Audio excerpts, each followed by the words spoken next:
Chandan mention ಮಾಡ್ದಂಗೆ ನಾವೆಲ್ಲ family friends, ನಾವು ಅವ್ರ ಫ್ಯಾಮಿಲಿ ಜೊತೆಗೆ ಹೋಗ್ತೀವಿ. ಇವನ್ ನಾವು ಏನಾದರೂ ಫಂಕ್ಷನ್ ಇದ್ದಾಗ ನಮ್ಮನ್ನಷ್ಟೇ ಅಲ್ಲ, ಅವ್ರು ಎಲ್ಲಾರನ್ನೂ ಸೇರಿಸಿ ಫ್ಯಾಮಿಲಿ ಫಂಕ್ಷನ್ಸ್ ಎಲ್ಲ ಮಾಡ್ತಾರೆ. ಅವ್ರ ಜೊತೆ, ಅವ್ರ ಫ್ಯಾಮಿಲಿ ಜೊತೆ ಒಳ್ಳೆ ಬಾಂಡಿಂಗ್ ಇದೆ ನನಗೆ.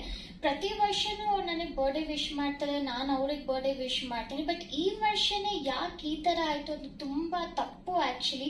ಅವ್ರಿಗೂ ಆದಂಥ ಒಂದು ಫ್ಯಾಮಿಲಿ ಇರುತ್ತೆ, ಮಕ್ಕಳಿರುತ್ತೆ. ಆ ಸೆಂಟಿಮೆಂಟ್ಸ್ ಜೊತೆ ಪ್ಲೀಸ್ ಹರ್ಟ್ ಮಾಡಬೇಡಿ, ಬಿಕಾಸ್ ಎಲ್ಲರಿಗೂ ಅದು ತುಂಬ ಮನ್ಸಿಗೆ ನೋವಾಗುತ್ತೆ. ಆ್ಯಂಡ್ ಇವಾಗ ಜಸ್ಟ್ ಒಂದು ಪೋಸ್ಟ್ ಹಾಕಿದ ತಕ್ಷಣ, ಯಾವುದೋ ಒಂದು ಟ್ರೆಂಡಿಂಗ್ ಸಾಂಗ್ ಹಾಕಿದ ತಕ್ಷಣ ಏನೋ ಲವ್ ಇದೆ ಅದಿದೆ ಅಂತ ಹೇಳೋದು ತಪ್ಪು. ಪ್ರಾಬಬ್ಲಿ ಒಂದಷ್ಟು ಜನ ಜೋಕ್ಗೋ ಅಥವಾ ಅವ್ರ ಪೋಸ್ಟ್ಸ್ಗೆ ಎಂಗೇಜ್ಮೆಂಟ್ ಸಿಗಬೇಕು ಅಂತ ಮಾಡ್ತಾರೆ. ಬಟ್ ಅದರಿಂದ ಹಿಂದೆ ಆಗುವಂಥ ನೋವಾಗಿರಲಿ, ಅದು ಈ ಸಿಚುವೇಶನ್ ಈ ಟೈಮಲ್ಲಿ ತುಂಬ ಹರ್ಟ್ ಆಗತ್ತೆ ಅವ್ರ ಫ್ಯಾಮಿಲಿಗೆ.